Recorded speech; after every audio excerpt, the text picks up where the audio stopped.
प्रपन्नपारिजाताय स्तोत्रवेत्रैकपाणये ज्ञानमुद्राय कृष्णाय गीतामृतदुहे नमः। ॐ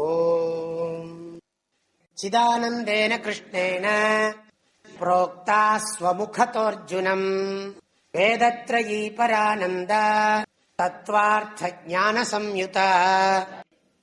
சிதானந்தேன கிருஷ்ணேன, அறிவும் இன்பமுமே உருவான ஆனந்த கண்ணனால் உபதேசிக்கப்பட்டது கீதை. கிருஷ்ணேன ஸ்வமுகதா அர்ஜுனம் புரோக்தா வித்யா. ஸ்வமுகதா, தன் வாயால அர்ஜுனனுக்கு சொன்ன இந்த சாஸ்திரம் எப்படிப்பட்டதுன்னா, வேதத்ரயி, 3 வேதங்களின் சாரம். அதர்வண வேதத்தையும் விட்டுற வேண்டியதில்லை, அப்படியும் சொல்றது உண்டு, திரையின்னு சொல்றது உண்டு. சாதாரண வேதத்துக்கு அப்படி ஒரு பேர் இருக்கு. யாகங்கள்ல விசேஷமா ரிக்யஜஸ் சாமம் மாத்திரம் பயன்படுத்துறதுனால திரையின்னு சொல்லுவோம். அதர்வண வேதமும் ஏற்றுக்கொள்ளப்பட்டிருக்கு. அதுல தத்துவ விஷயங்கள் நிறைய, மந்திர தந்திர விஷயங்கள்லாம் சொல்லப்பட்டிருக்கு. வேதத்ரயி பர ஆனந்தா. இந்த உலகத்துல நாம் அனுபவிக்கிற சுகமெல்லாம் இருக்கே, ரவா தோசை, இட்லி, ஜிலேபி இதெல்லாம் சாப்பிடுறோமே, அப்புறம் நல்ல நல்ல வாசனை, சென்ட், ஊதுபத்தி என்னெல்லாமோ வச்சுட்டு இருக்கோம், அது அப்புறம் மியூசிக், இந்த ஆனந்தம் எல்லாம் அபரானந்தம். இந்திரியங்கள் வாயிலாக அனுபவிக்கக்கூடிய ஆனந்தம் எல்லாம் அபரானந்தம். இல்லாட்டி இன்னொன்னு சொல்லணும்னா, அதர்மமா அனுபவிக்கிற இந்திரிய விஷய சுகம் எல்லாம் அபரானந்தம். தர்மமா அனுபவிக்கிற விஷய சுகங்கள் எல்லாம் அபரபரானந்தம்.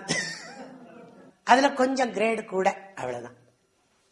அப்புறம் என்ன பண்றதுன்னா, தர்மமா அனுபவிக்கிற விஷய சுகத்தையும் விட்டுட்டு எப்பவும் ஈஸ்வர தியானம், ஜபம், அப்புறம் இந்த மாதிரி சாஸ்திரார்த்த விசாரம். ஏதோ பேருக்கு ஒரு உணவு சாப்பிட்றோம், எல்லாம் பார்க்கறது இல்லை, ஏதோ பேருக்கு ஒரு வஸ்திரம் கட்டிக்கிறோம், ஆனா சுத்தமா இருக்கும், இந்திரிய சுக தாத்பரியமே கிடையாது. அப்படி இருக்கிற சுகம் கூட பரானந்தம். இது மோட்ச ஆனந்தத்தை கொடுக்கக்கூடியது. மற்றதெல்லாம் என்ன கொடுக்கும்? அர்த்த ஆனந்தா, காம ஆனந்தா, தர்ம ஆனந்தா. இது மோக்ஷ ஆனந்தா. அப்பேற்பட்ட ஆனந்தத்தை கொடுக்கிறது இது.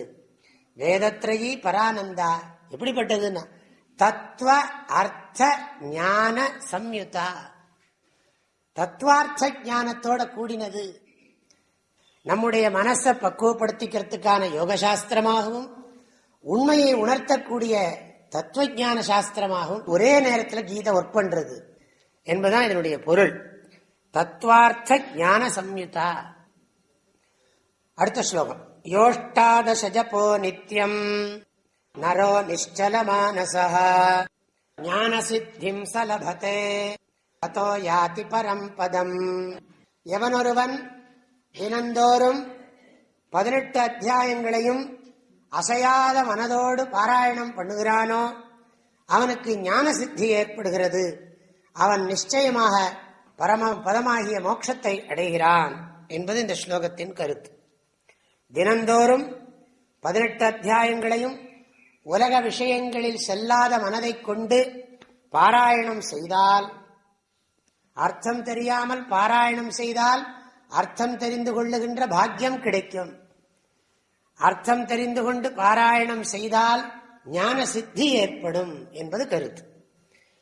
அந்த ஞான சித்தியினால என்ன கிடைக்கும்னா, இங்கேயே இப்பொழுதே பரிபூர்ண ஆனந்தம், பார்க்கும் இடமெங்கும் ஒரு நீக்கமர நிறைகின்ற பரிபூர்ணானந்தமே, சத்தாகி என் சித்தமிசை குடிகொண்ட அறிவான தெய்வமே, தேஜோமயானந்தமே, சின்மயானந்த குருவே, சச்சிதானந்த சிவமே.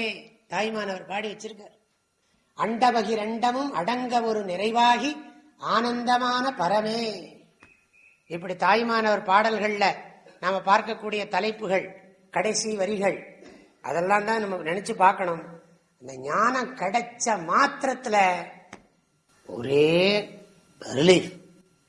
உண்மை புரிந்த மாத்திரத்தில் ஐயத்தின் நீங்கி தெளிந்தார்க்கு வையத்தின் வானம் நனியது உடைத்துன்னார் திருவள்ளுவர். இருள் நீங்கி இன்பம் பயக்கும் மருள் நீங்கி மாசரு காட்சியவர்க்கு ஓர்த்து உள்ளம் உள்ளது உணரின் ஒரு தலையா பேர்த்துள்ள வேண்டா பிறப்பு. சொல்லிகிட்டே போலாம். ஞான சித்தி அடைவார் பரம்பதத்தை அடைகிறார். அதனால ஞான சித்தியும் பரமபதமும் ஒரே நேரத்தில், ஏதோ அதுக்கு அப்புறம் பின்னாடி வரப்போற சமாச்சாரம் இல்லை. படிக்கிற போது நிறைய தெரிஞ்சு போயிடும். ஹரி ஓம். ஓ